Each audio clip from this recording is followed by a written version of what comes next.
오늘 선포되어질 하나님의 말씀은 신약성경 고린도 후서 5장 17절부터 21절까지의 말씀입니다. 신약성경 291페이지에 있습니다.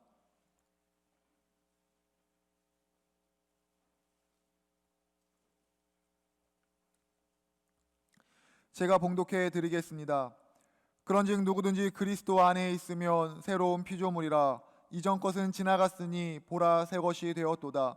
모든 것이 하나님께로서 났으며 그가 그리스도로 말미암아 우리를 자기와 화목하게 하시고 또 우리에게 화목하게 하는 직분을 주셨으니 곧 하나님께서 그리스도 안에 계시사 세상을 자기와 화목하게 하시며 그들의 죄를 그들에게 돌리지 아니하시고 화목하게 하는 말씀을 우리에게 부탁하셨느니라. 그러므로 우리가 그리스도를 대신하여 사신이 되어 하나님이 우리를 통하여 너희를 권면하시는 것 같이 그리스도를 대신하여 간청하노니 너희는 하나님과 화목하라. 하나님이 죄를 알지도 못하신 이를 우리를 대신하여 죄로 삼으신 것은 우리로 하여금 그 안에서 하나님의 의가 되게 하려 하심이라. 아멘. 성경을 들겠습니다. 시작. 나는 하나님의 자녀입니다. 그래서 함부로 포기하지 않습니다. 나는 오늘도 믿음으로 도전합니다. 할렐루야. 우리 앞뒤 좌우 눈으로 인사하겠습니다. 축복합니다. 당신은 하나님의 은혜를 입은 사람입니다 라고 인사합시다. 눈으로만 합니다. 축복합니다. 당신은 하나님의 은혜를 입은 사람입니다. 오늘 여러분과 함께 성경에서 이야기하는 이 본문을 통해서 하나님과 화목하라 라고 하는 제목으로 하나님 주신 음성을 듣겠습니다.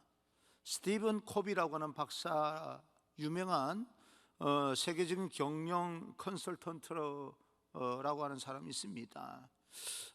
그의 저서 중에서 우리가 익히 알고 있을 법한 책이 있는데 성공하는 사람들의 7가지 습관이라고 하는 그런 내용으로 기록된 책입니다.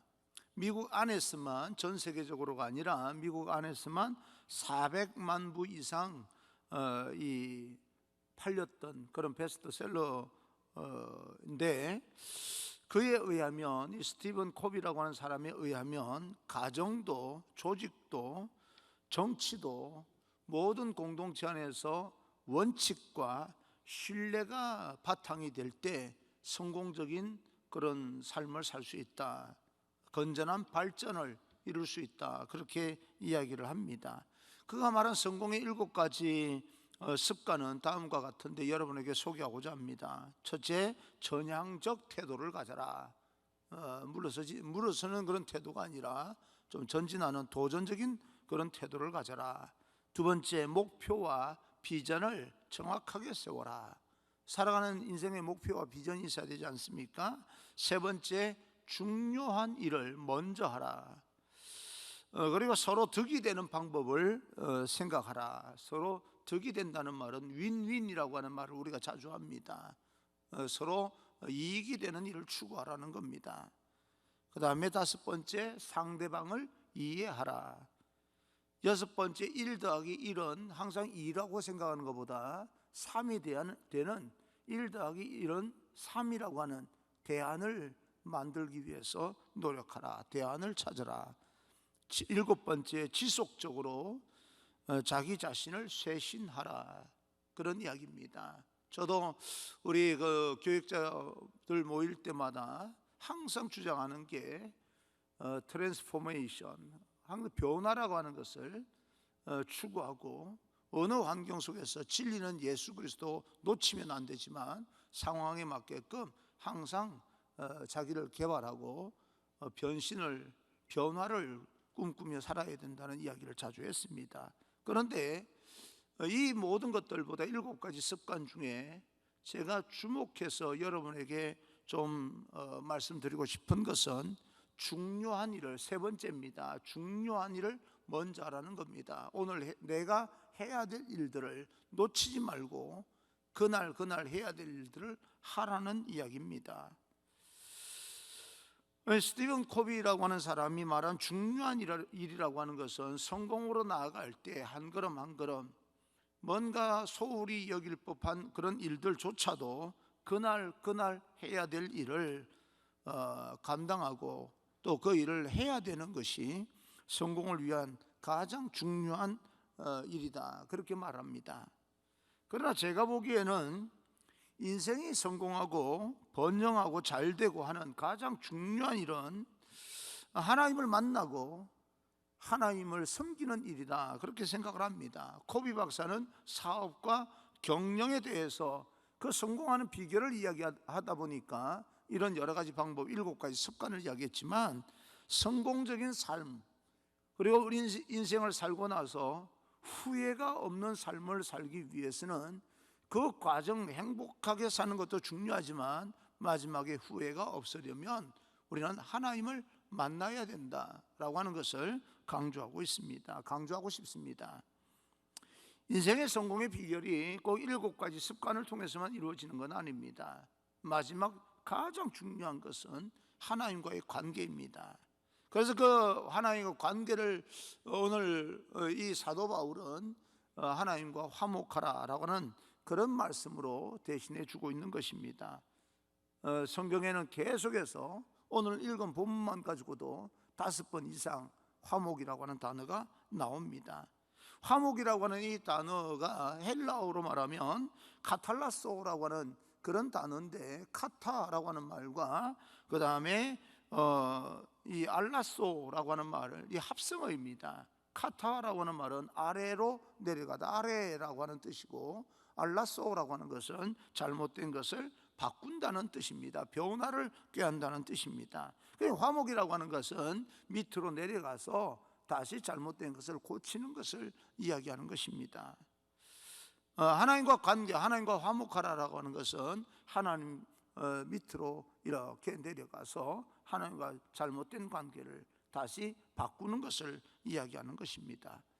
오늘 이 성경 본문을 통해서 우리에게 주시는 교훈은, 첫째, 화목은 그리스도를 통하여 이루어집니다. 18절입니다. 18절, 모든 것이 하나님께로서 났으며 그가 그리스도로 말미암아 우리를 자기와 화목하게 하시고, 예수 그리스도 외에는 하나님께로 나아갈 길이 없습니다. 하나님과 화목할 길이 없습니다. 17절을 보면 그런즉 누구든지 그리스도 안에 있으면 새로운 피조물이다 라고 이야기를 합니다. 그리스도 밖으로 나가서 우리가 역할을 할 수 있는 것이 사실은 없습니다. 허무한 거죠. 현재 한강을 건너가는 다리의 수가 몇 개인지는 정확하게 저는 다니면서 헤아려 보지는 못했습니다. 그러나 예전에 제가 알고 있는 지식으로는 26개가 넘는 걸로 알고 있습니다. 그런데 처음에는 한강대교 하나였지 않습니까? 그 뒤로 제2 한강교가 건설되고 지금은 그렇게 수십 개, 26개 이상, 30개 가까이 한강대교가 세워졌습니다. 다리가 없을 때는 그때는 나룻배로 이렇게 강남에서 강북으로, 강북에서 강남으로 왔다 갔다 하지 않았습니까? 오늘날도 마찬가지로 강남에서 강북으로, 강북에서 강남으로 통하는 길은 한강대교, 여러 가지에 있는 그런 대교를 건너서 도보로 가든지 차를 타고 가든지 지하철을 타고 가든지 여러 가지 도구를 통하여서 건너가게 됩니다. 필요하다면 다리도 있지만은 사실은 자기가 필요하다면 개성을 발휘해서 나룻배 타고 건너갈 수도 있습니다. 배를 만들어서 뗏목을 만들어서 건너갈 수도 있고요. 그런데 강북에서 강남으로, 강남에서 강북으로 가는 길은 이런 여러 가지 방법을 통해서 건너갈 수 있지만 하나님께로 나아가는 길은 예수 그리스도 십자가 외에는 없습니다. 로마서 3장 23절을 보게 되면 모든 사람이 죄를 범하였음에 하나님의 영광에 이르지 못하더니 라고 이야기합니다. 하나님과 나 사이에 죄라고 하는 큰 강이 놓여져 있습니다. 그 강을 건너는 길은 한강을 건너는 것처럼 이런저런 도구를 사용해서 건널 수 있는 것이 아니라 어떻게 건너든 건너가기만 하면 될 거 아니냐라고 말을 할 수 있을지는 모르겠지만, 그러나 건널 수 있는 방법은 예수 그리스도 십자가 외에는 건널 수 있는 방법이 없다라고 하는 것이 사도 바울의 고백입니다. 왜냐하면 죄가 있기 때문에 그래요. 죄를 우리 스스로, 우리가 어떤 방법을 통해서 우리 스스로 찾아내어서 해결할 수 있는 능력이 없기 때문에 그렇습니다. 그런데 우리가 죄라고 말하는 것은요, 거의 다가 현상일 뿐입니다. 내가 어떤 나쁜 짓을 했다, 살인을 했다라고 하는 그 살인 현상을 가지고 세상에서는 눈에 보이는 것을 가지고 죄라고 이야기를 합니다. 죄를 지었다라고 이야기를 하지만 사실은 그 현상이라고 하는 것은 죄의 결과일 뿐입니다. 죄가 있기 때문에 나타나는 결과요. 그러면 죄라고 하는 것이 무엇입니까? 근본적으로 하나님과 멀어진 것이 죄입니다. 그래서 다른 거는 몰라도 우리가 그 어떤 사회적인 현상 좋습니다. 그러나 여러분, 한 가지 분명히 명심하셔야 될 것은 여러분 삶의 자리가 어디이든 간에 하나님과 멀어지면 안 됩니다. 그러면 이미 죄로 인하여서 하나님 관계가 깨어지고 하나님과 멀어졌다면 우리는 그것을 어떻게 해결할 수 있을 것인가? 히브리서 7장 25절을 보게 되면 그러므로 자기를 힘입어 하나님께 나아가는 자들을 온전히 구원하실 수 있으니 이는 그가 항상 살아계셔서 그들을 위하여 간구하심이라. 예수 그리스도께서 지금도 살아계셔서 하나님께로 나아가는 모든 자의 길이 되어주시고 실질적으로 그렇게 나오는 자를 길이 되어주실 뿐만 아니라 건너게 만드셔서 하나님과 관계를 회복시킬 수 있는 능력을 예수 그리스도께서 하나님께로부터 나오는 것이지, 사람이 뗏목을 만든다고 해서 배를 만든다고 해서 자동차가 기가 막히다고 해서 전철을 탄다고 해서 건너갈 수 있는 것이 아니라고 하는 것을 이야기하고 있습니다.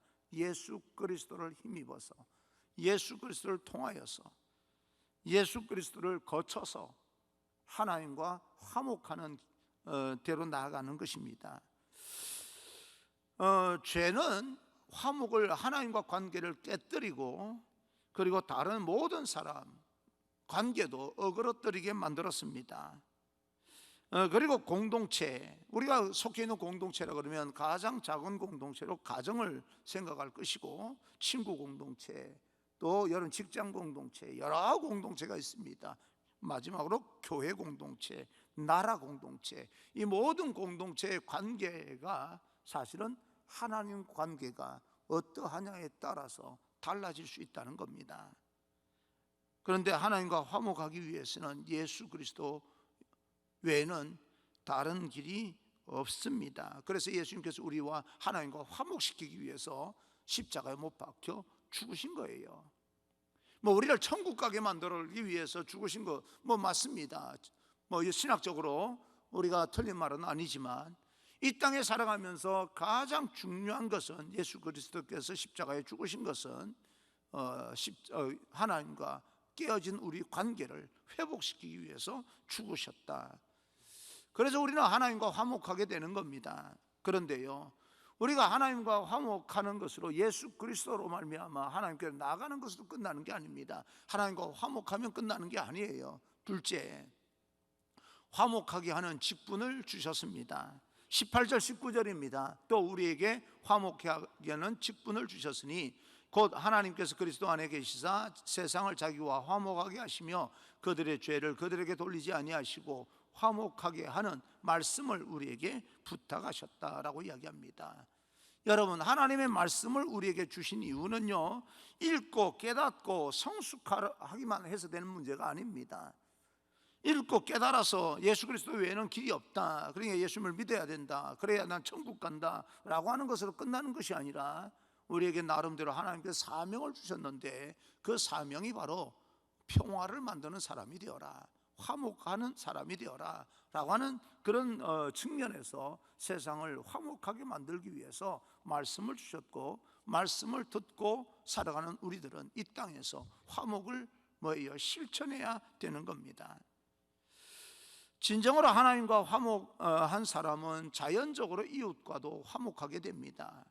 저는 십자가를 좀 더 깊이 있게 우리가 묵상하면 좋겠습니다. 십자가는 큰 기둥을 땅에 깊숙이 박아야 됩니다. 예수 그리스도가 십자가에 못 박혀 죽을 정도에 되면 그저 기울지 않도록 든든하게 기둥을 세워야 됩니다.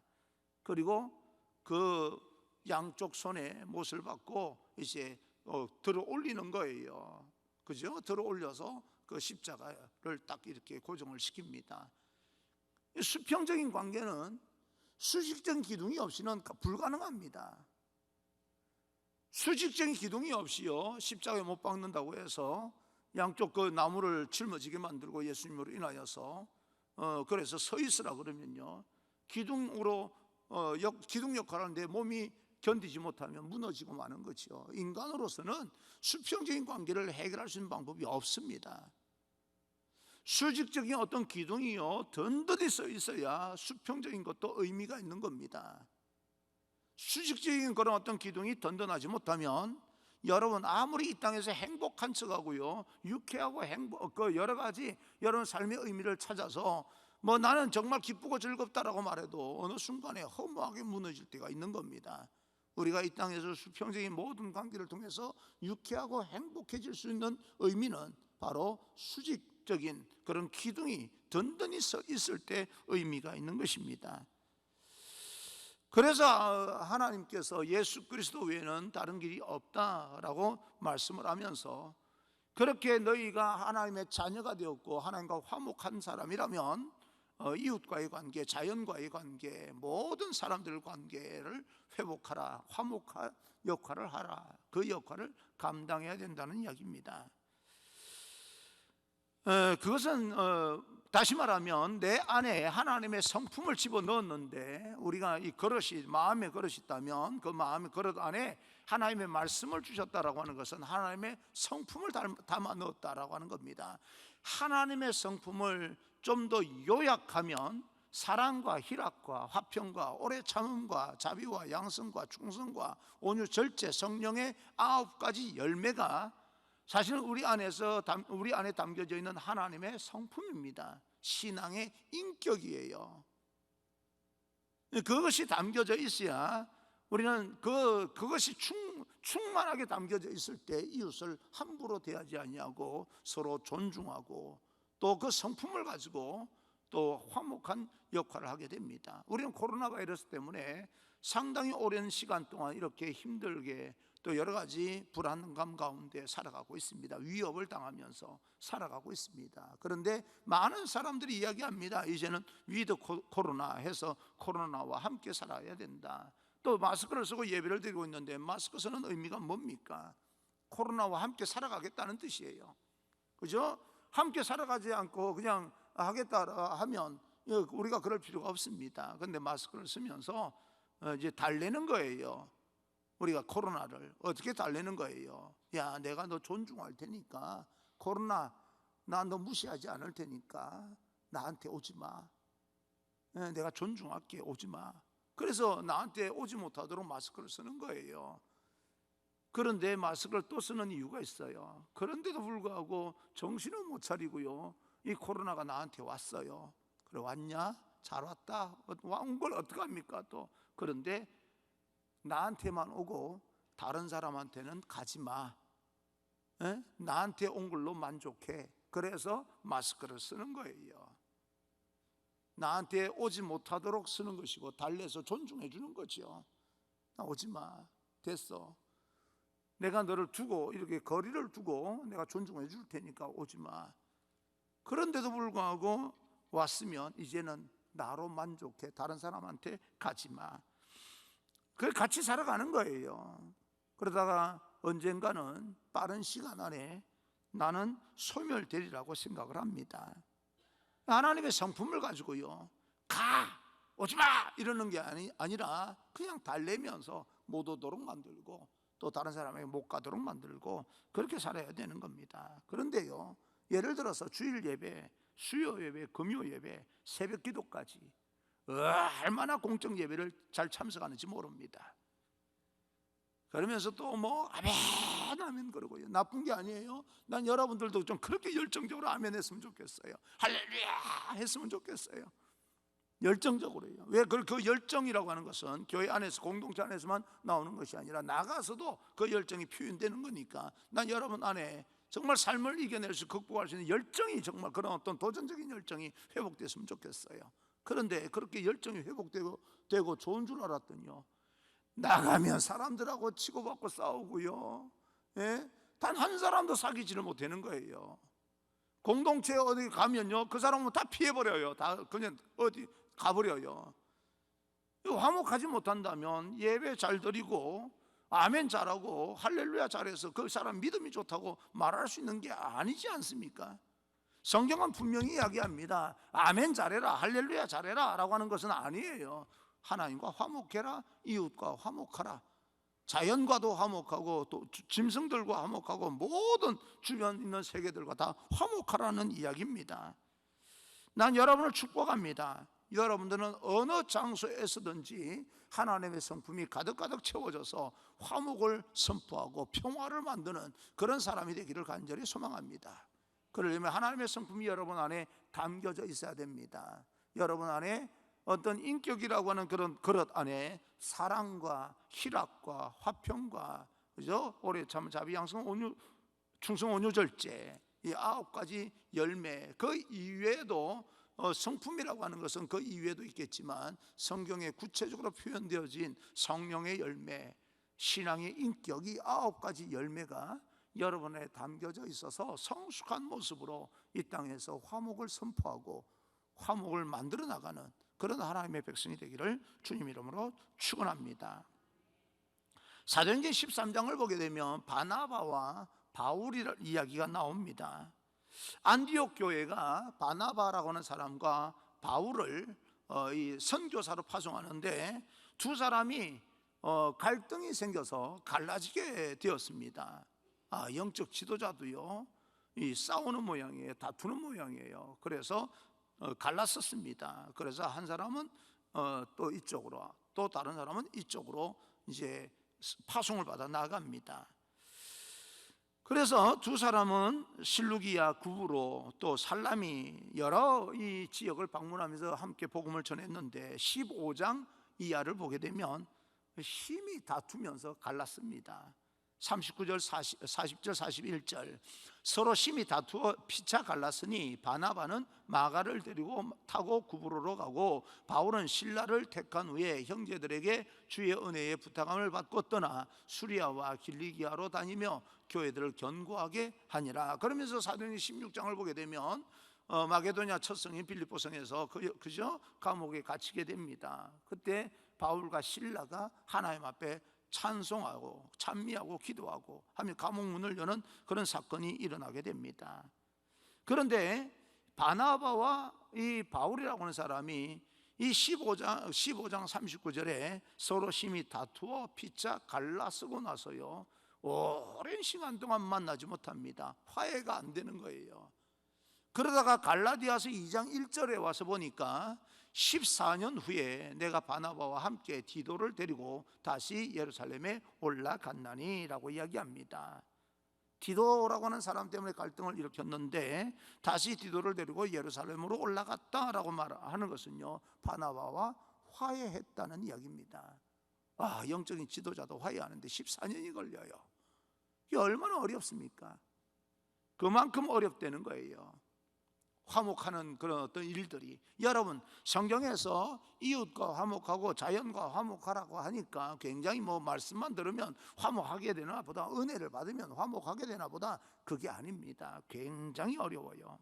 그런데요, 여러분 한 가지 분명한 것은 인간관계 가운데서도, 세상을 살아가는 원리 가운데서도 미국에 있는 카네기 공과대학에서 연구를 한 건데, 인생에 실패한 사람 10,000명을 조사해서 그 원인을 이렇게 연구를 해보니까 85%가 인간관계가 원만치 못한 사람들이 실패한다는 거예요. 똑같은 배경과 조건과 환경과 그런 여러 가지 출발점, 실력을 가지고 재능을 가지고 출발했는데 어떤 사람은 실패하고 어떤 사람은 성공합니다. 왜 그렇습니까? 마지막에는 인간관계예요. 화목하는 그런 능력 있는 사람은 성공을 하는데, 맨 가면 분란만 일으키는 사람은 아무리 재능이 뛰어나도 실패할 수밖에 없다는 이야기입니다. 편가르고 싸우고 논쟁하고 쓰잘데없는 것으로 시간을 보내고 하는 그런 어떤 일들로는 아름다운 공동체가, 건전한 공동체가, 건강한 공동체가 만들어질 수가 없습니다. 그래서 서로 용서하고 이해하는 데는, 화목하게 하는 데는 하나님께서 내게 직분을 주신 것이다 라고 생각하고 화목을 노력을 해야 됩니다. 쉬워서가 아닙니다. 어렵더라도 내 사명이겠거니 생각하고 우리 가정에서부터 화목의 어떤 사명을 감당해야 됩니다. 남편과 화목하십시오. 우리 자녀들과 화목하십시오. 자녀들은 부모들과 화목하십시오. 그것을 계속해서 화목을 유지하기 위해서 우리가 해야 될 일이 있습니다. 셋째, 하나님과 화목하라 하십니다.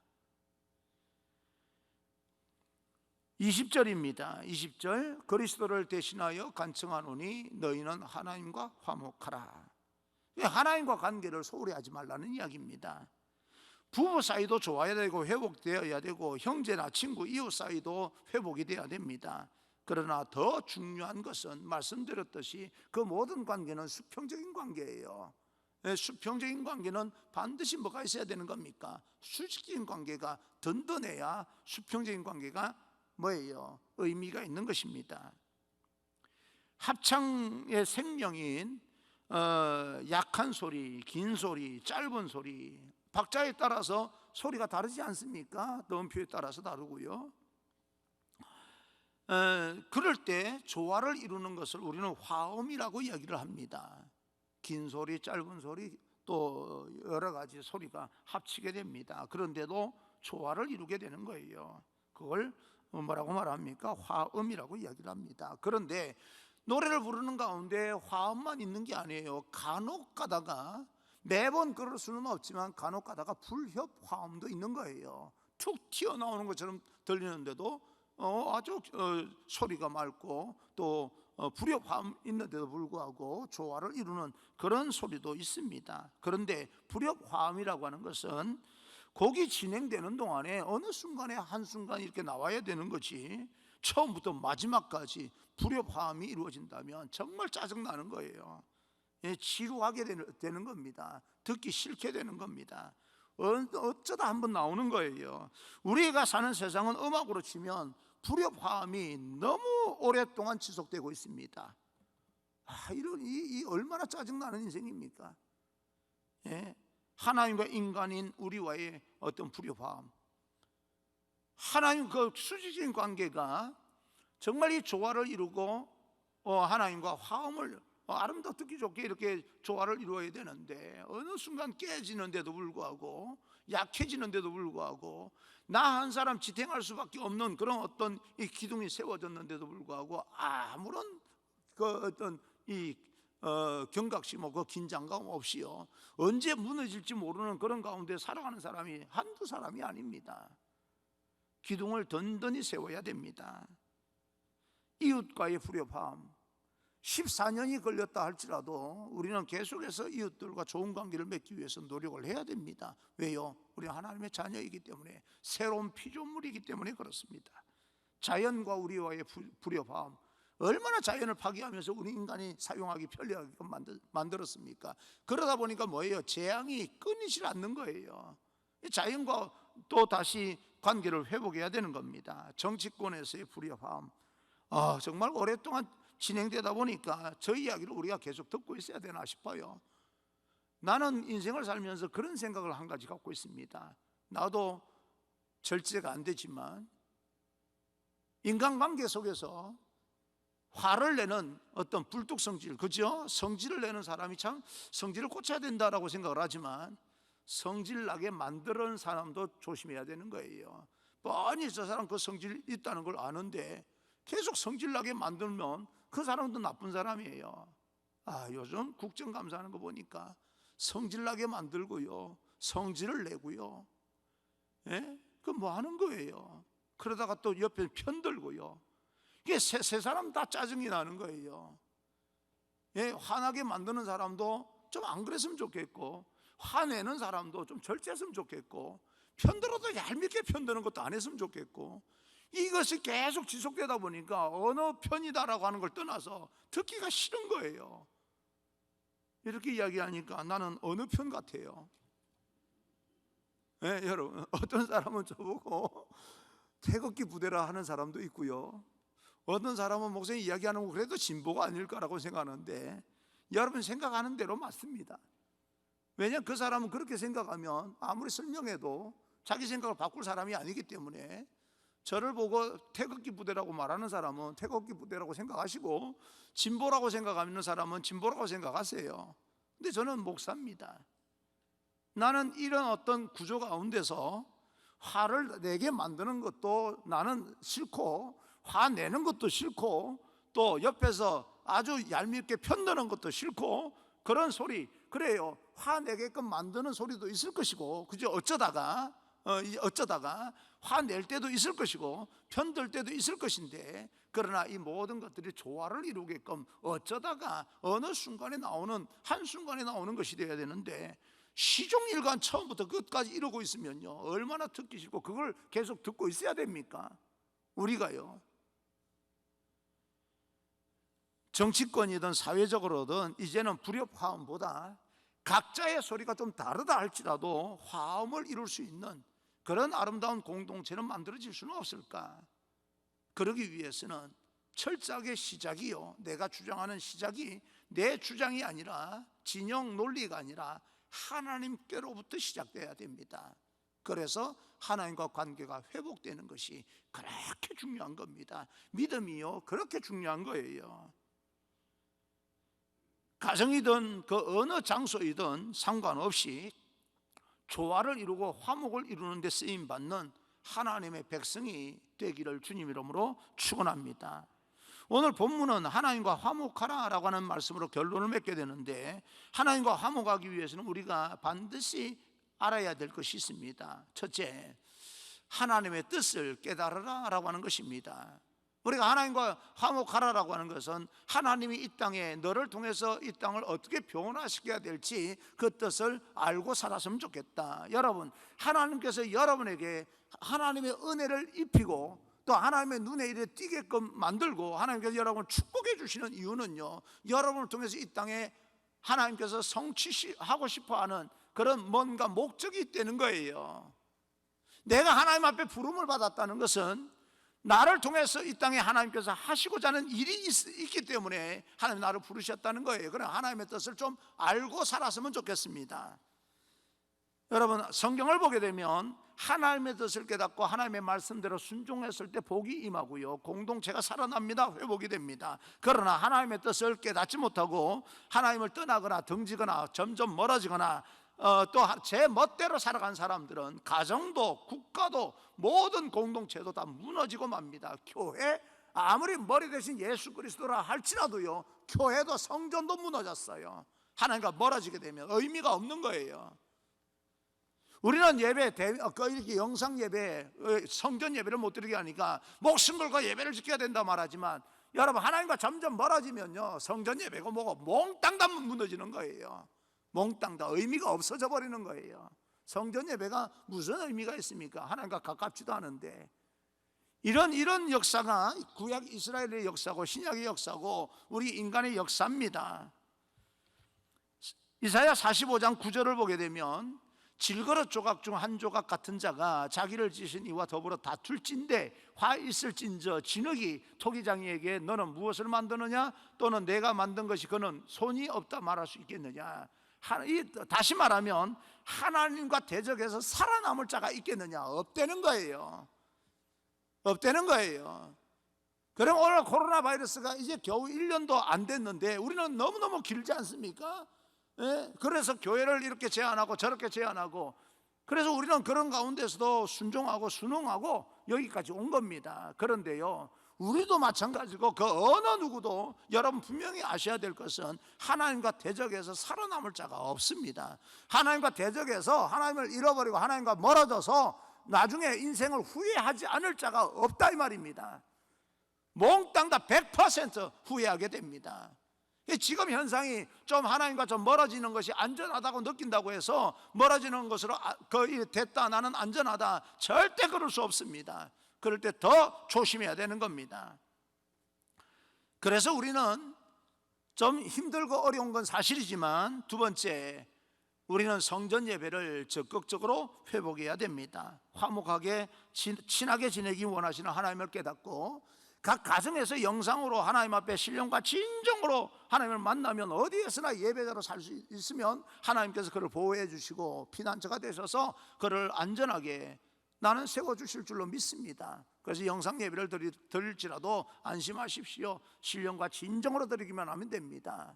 그런데 우리가 인간관계도요, 전화로 이렇게 전화를 걸어서, 요새 이 코로나 바이러스면 전화로 여러 가지 영상을 통해서 대화하지 않습니까? 그런데 전화로 할 수 있는 대화가 한계가 있는 거예요. 만나서 하는 이야기하고 대화를 통해서 하는 이야기, 전화로 하는 이야기하고는 많이 좀 다를 수 있는 겁니다. 그래서 친구 관계도 여러 가지 방역을 철저하게 해야 되지만 만날 때는 또 만나야 되는 거예요. 전화로 계속해서 교제도 해야 되지만 만날 때는 만나야 되는 거예요. 그래서 성전 예배가 가정에서 영상으로 드리는 예배하고는 좀 더 또 다른 뭔가 의미가 있겠기에 여러분 성전 예배를 적극적으로 회복해야 됩니다. 다윗은 하나님의 성전에서 하나님의 종으로 하루를 보낸다 할지라도 왕으로 왕궁에서 첫날을 보낸 것보다 의미가 있다고 그랬습니다. 시편 27편 4절, 내가 여호와께 바라는 한 가지 일, 그것을 구하리니 곧 내가 내 평생에 여호와의 집에 살면서 여호와의 아름다움을 바라보며 그의 성전에서 사모하는 그것이라. 내가 성전에서 하나님의 종으로 하루를 사는 것이 왕궁에서 떵떵거리면서 첫날을 사는 것보다 의미가 있다. 왜 다윗이 이런 고백을 했겠습니까? 시편 65편 4절, 주께서 택하시고 가까이 오게 하사 주의 뜰에 살게 하신 사람은 복이 있나이다. 우리가 주의 집 곧 주의 성전의 아름다움으로 만족하리이다. 주의 뜰에 살게 하신 사람은 복이 있나이다. 근본적인 복을 받기 위해서는 성전 예배도를 우리는 적극적으로 회복해야 됩니다. 하나님과 관계를 회복하기 위해서는 예수 그리스도 외에는 다른 길이 없습니다. 여러분에게 좋은 말로 이런저런 위로해 드리고 싶은데 하나님께 나아가는 길은요 없습니다. 죄송해요. 불교도 이해하고 싶고 천주교도 이해하고 싶고 다른 종교 유사 종교도 다 이해하고 싶어요. 저도 그렇게 이해하면서 사람들에게 마음이 넓은 사람, 저 사람 대포가 큰 사람, 난 그런 소리 듣기를 원해요. 그렇지만요, 아무리 다른 사람이 독선적이라고 여겨도 상관없이요, 이건 진리니까 길은요 예수 그리스도 외에는 없습니다. 죄송해요. 그렇게 이야기해서 다른 길도 좀 이야기해 줘야 되는데 배를 타고 가나 지하철을 타고 가나 기차를 타고 가나 자동차를 타고 가나 요즘 더 좋은 차를 타고 가나 좀 싼 차를 타고 가나 강남에서 강북으로 한강만 건너면 되는 거 아닙니까? 그건 맞는 말인데요, 그건 우리가 일상생활 살아가면서 건너가는 이야기고 하나님께 나아가는 길은 죄송해요 예수님밖에는 없습니다. 그 관계가 깨어지면 결국은 마지막에 살아갈 때는 표시가 안 날 수 있어요. 살아갈 때는 다른 사람을 훨씬 더 풍요롭게 살아가는 것처럼 보일 수 있어요. 그러나 마지막에는 반드시 후회합니다. 후회 없는 인생을 살기 위해서는 예수 그리스도를 놓치면 안 되고 하나님과 멀어지면 안 됩니다. 그것이 축복의 길입니다. 하나님은 여전히 살아 계십니다. 그 살아계신 하나님과 함께 세상을 믿음으로 도전적으로 살아갈 수 있는 그런 우리 모두가 되어지기를 간절히 소망하며 여러분 안에 하나님의 성품이 가득가득 채워져서 성숙한 모습으로 이웃과 자연과 모든 우주 만물과 화목을 도모하는 그런 귀한 우리 하나님의 백성 되기를 주님 이름으로 축원합니다.